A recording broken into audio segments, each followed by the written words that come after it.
Okay, we got the verification came through. Just need to get out of the sun so I can see what's going on. Let me go back into the page, see who else made it came in. We'll bring the chat up. Okay, Mike, Eric, welcome, brother. As you can see, I'm about to take off here for my pre-flight. I'm on the campus of San Bernardino Valley College. I'm an alumni of this campus. Also was a prior football coach here. So I know the campus well, and I know there's some very tall trees that I'm not sure about the height of. Also, I got sheriff's activity going on here, as you might be able to hear. I got helicopter activity, which now I got one flying right across from me at about maybe 300 feet. I'm also in Class D airspace, so that's why I get the Lance approval, not because I'm over at college per se, because I'm Class D airspace, and it goes from a height of 200 foot ceiling to 400 foot ceiling. This just changed within the last year. The street behind the campus to the east of me used to be the limit. Now it extends out past the street to the west of me, and that's due to the increased activity of the air traffic that we have in the area.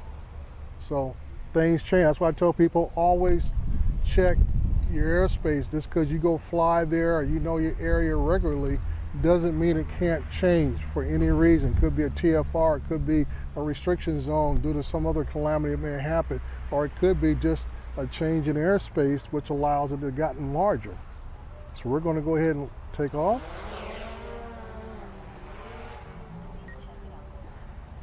Get us up to an altitude about 120. And we are going to check out this tree next to the auditorium. I wish I could show you guys the difference in what the drone is seeing, and hopefully I will be able to figure that out. And I'll be streaming through RTMP before next, instead of just the regular YouTube live. Well, it'll be both combination, but through a different source. Okay, I'm using a smart controller here. Gives me a nice clean picture. The sun is very bright, but it's not a very hot day. We got a nice breeze of about maybe 8 to 9 miles per hour breeze. Like I tell folks, the biggest thing is you gotta be aware of where you are flying at all times.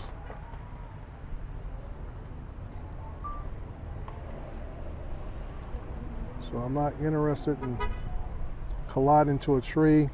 There's a special event going on today, so I'm gonna have to do a lot of what I call building hopping, as there'll be people walking around the campus all day this afternoon for their Juneteenth celebration.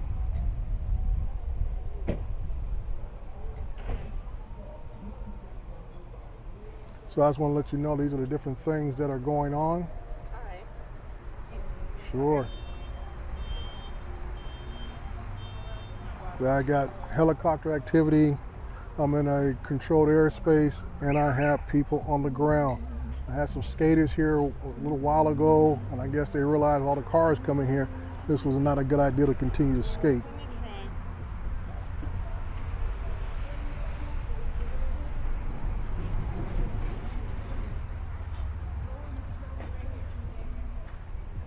Hopefully the mic doesn't pick up all the music that's going around me, all the vehicles that are passing by, but you do what you gotta do.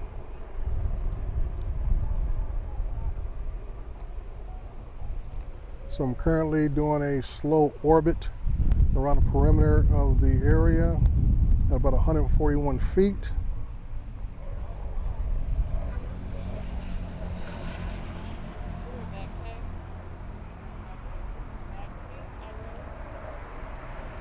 It is amazing me how people don't respect coned off areas. They'll walk through, drive through, whatever, as long as it doesn't interfere with what they got to do. Just simply amazing. And all they want to say, oh, excuse me.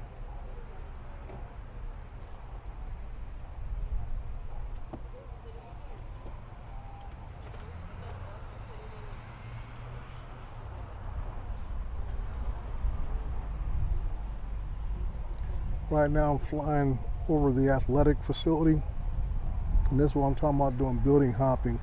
If you're in an urban area where you have a lot of traffic or foot traffic, you got to map out your area in advance. I looked at this location knowing what it is, but there's been some new buildings on the campus, so I had to figure out what would be the safest route to fly with the least amount of congestion that I may encounter.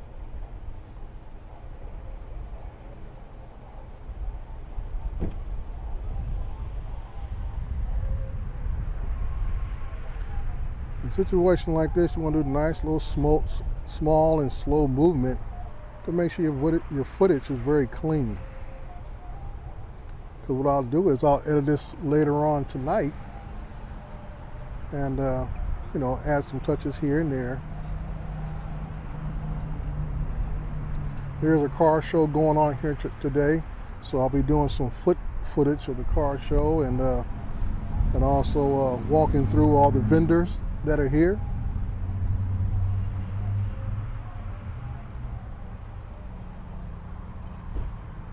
So I'm backing up,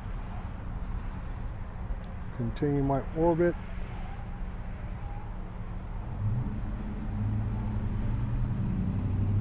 So in a situation like this, you don't want to get too fancy.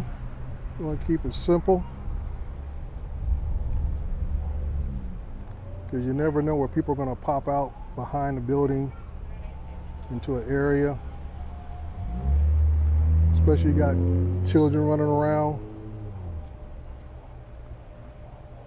It's like always, safety is the word of the day. And I also like to wish everyone happy Drone Safety Day, which should be every day you go out and fly your drone should be a safety day.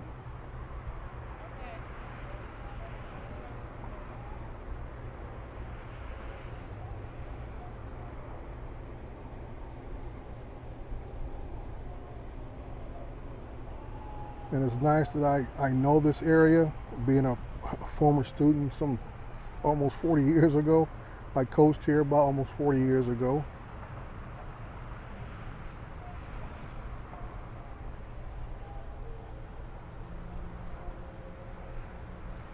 And one of the biggest hazards I have on this campus is the old TV and radio tower that is just to the south of where I'm actually standing at.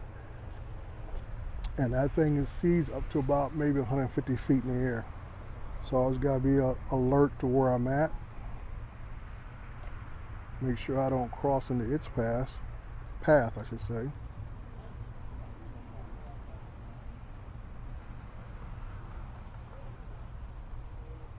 We got about, let me see here, 5 minutes of flight time in. Plenty of time, battery says 65%.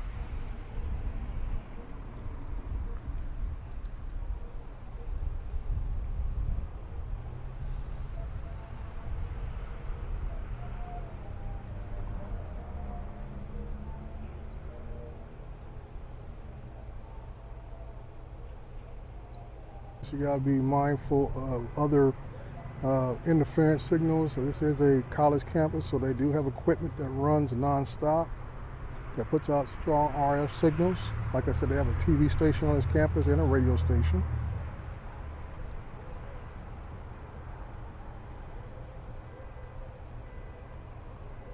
I'm now over the top of the Student Union building. And it seems they have all the vendors on the main walking path that goes from the campus from the northwest end to the southeast end, where all the vendors are located. And that's why I'm doing this actual pre-flight, and that's all I'm doing now is a pre-flight to see where everything is at. I did program a Litchi flight. I'm not sure if we're going to use it or not. This is why you do a pre-flight if you are not sure of where all your hazards are at, because the one I have pre-planned may put myself in a position I don't need to be in. I think it's a safe flight, but I want to be ultra safe in a situation like this.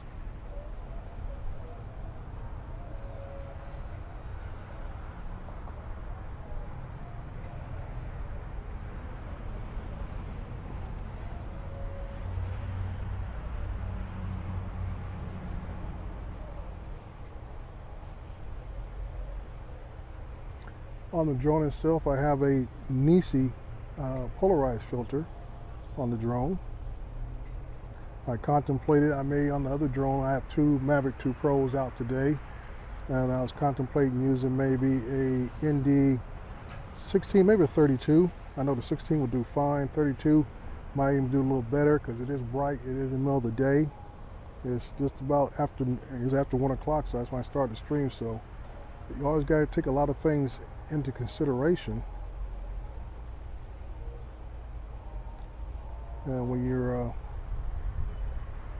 out flying, doing some work like this, or just out just goofing around, if you want to look at the footage later, because having the right filters at the right time can save you a lot of issues in post. I know some folks just love to get in post and tinker with this and that. I'm the type of guy, I like to keep it simple, so if I fly with the right equipment, the right filters, I don't have to be bothered with anything in post.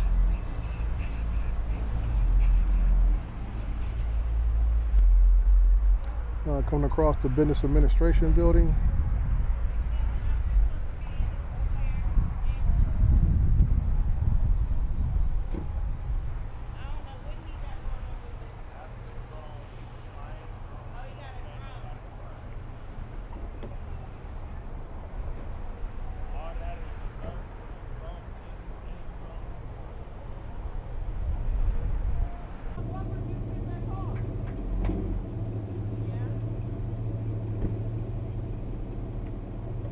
Stop the recording here. I want to get a regular picture here. Get that shot in place.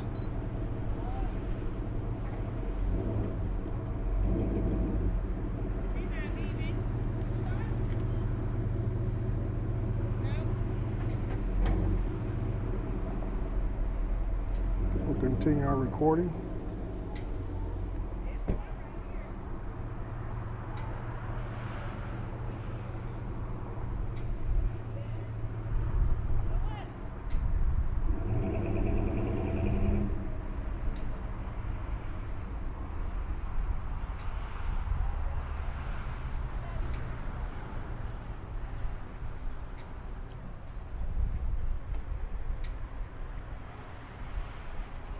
We'll bring the drone down.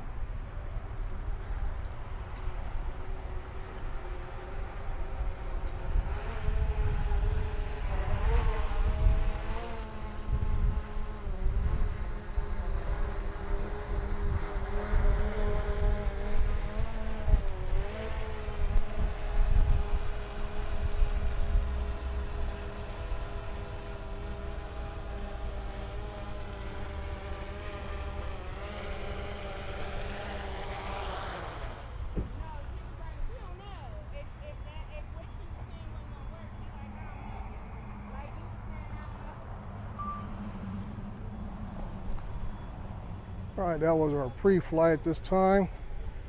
I'm going to go ahead and pull out my other drone, which I have it's a Mavic 2 Pro, but I have it hooked to a DJI display. I'm going to go ahead and check the Litchi on that. I found there's been some glitches with the Litchi app using the smart controller. It is not as operable as it is using a regular laptop display, or especially the Crystal Sky displays.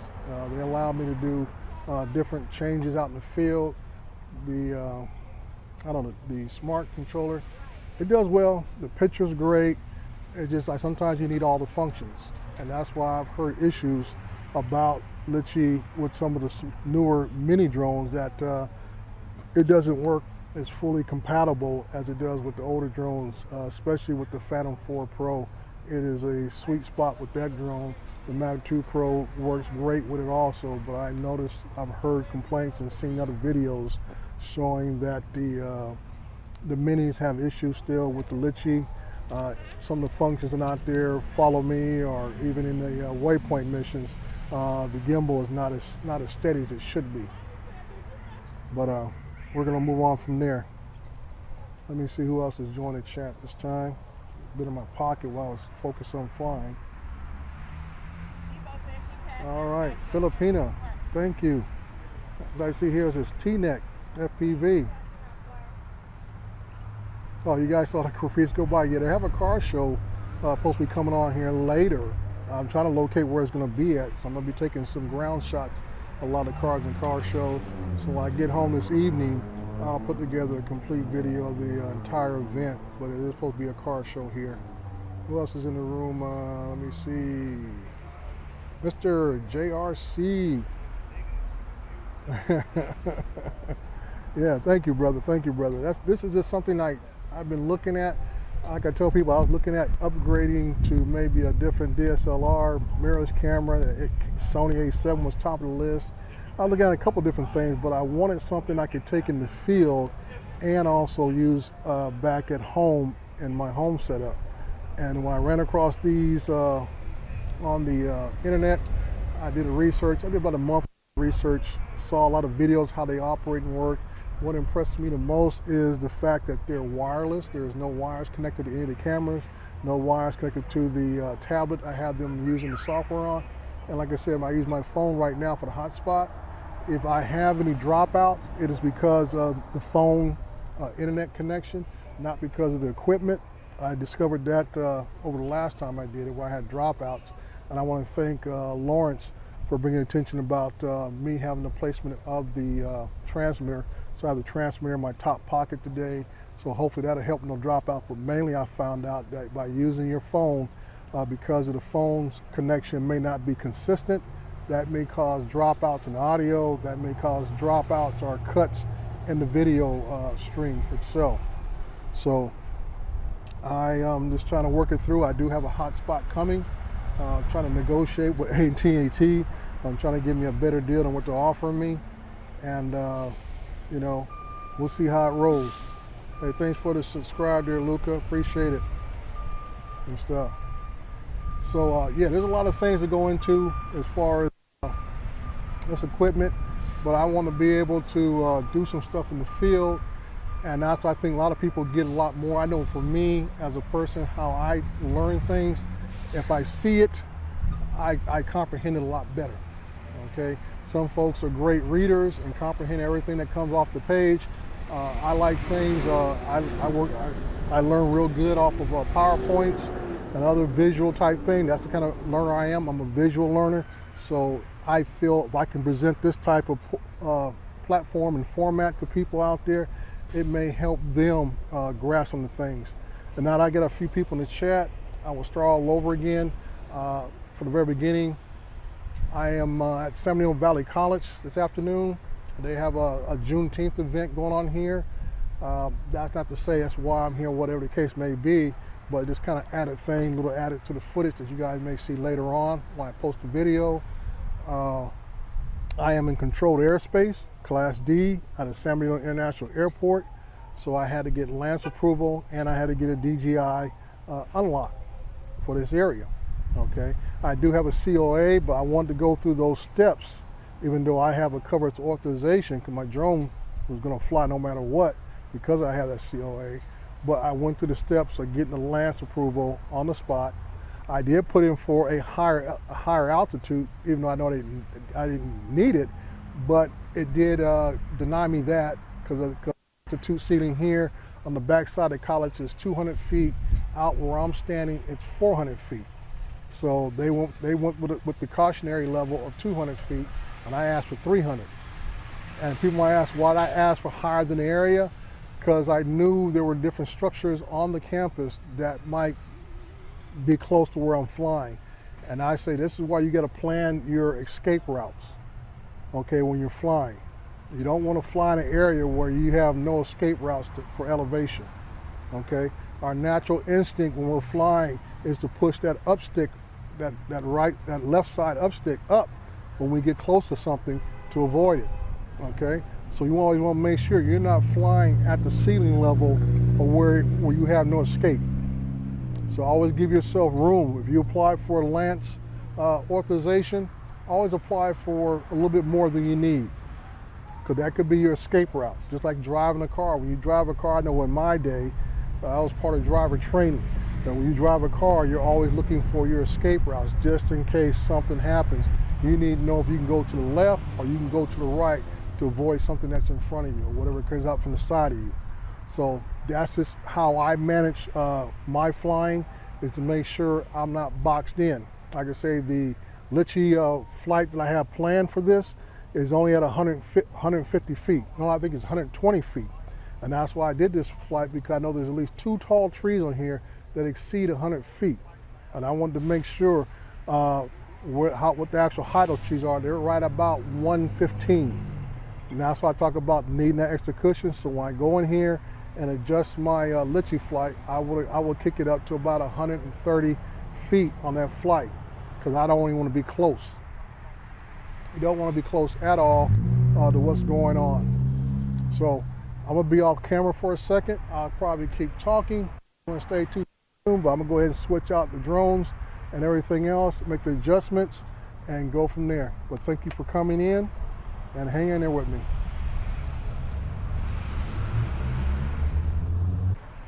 And even though I'm using an automated system, still got to monitor this, still got to be in control of this. Is this how it's supposed to feel? Tell me when it's over. I got someplace that I gotta be. It won't leave. My friends say, get out of your comfort zone. It's a blessing in disguise. Get out of what you call home. Your name is written in the sky. So basically what's going to happen here, the same flight that I took in my pre-flight, I'm going to fly it again in Litchi. And what's going to happen is the Litchi is going to give me probably a much better gimbal action than what I did in doing it manually. And that's why I tell people out there, I said, I'm pretty good with my gimbal action, but I can't do it 2 or 3 times in a row. That's guaranteed. Can't do it 2 or 3 times in a row. And that's why I say that's when programs like Litchi can come into your benefit, is getting cinematic footage, because it can do the same thing over and over again every time. So like I say, I like free flying. I don't have a problem with it. But sometimes when I'm trying to get the exact footage, the panning, the gimbal tilt, and some other things involved, I like using this, because if I don't like it, I can come in and adjust it and do it all over again.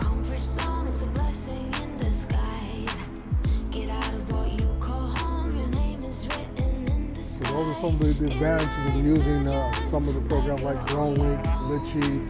I think there's another one over in the UK called Maven that's getting a lot of popular attention.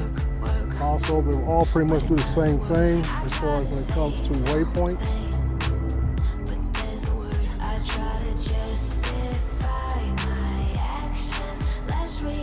And like I said, it's all about getting really good cinematic footage. That's what the whole thing's all about. Now, like tonight, I may use footage from when I flew it, or I may use footage from what Litchi provides for me. But it gives me the option of choosing what footage I want to use. So this will probably be my last flight doing this. Like I said, because there's a lot of people here, a lot of activities going on. So this is not an event that you want to be flying drones constantly, non-stop. So like I say, I'll be shutting this part down, and then I'll be going to my ground game. I'll be using a couple of cameras. I got a Go.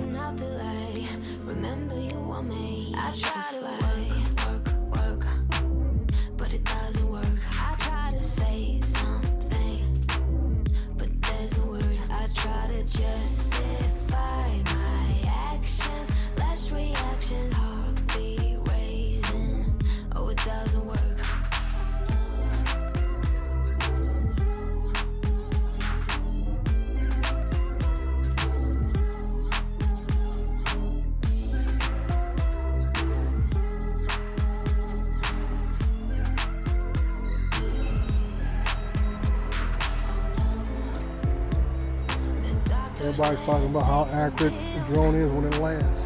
I haven't touched anything on this. It is landing within the software. And there you go. So I want to thank everyone for coming in and spending a little time with me. And I appreciate it. Let me go pick my phone up so I know who's in the chat. There we go.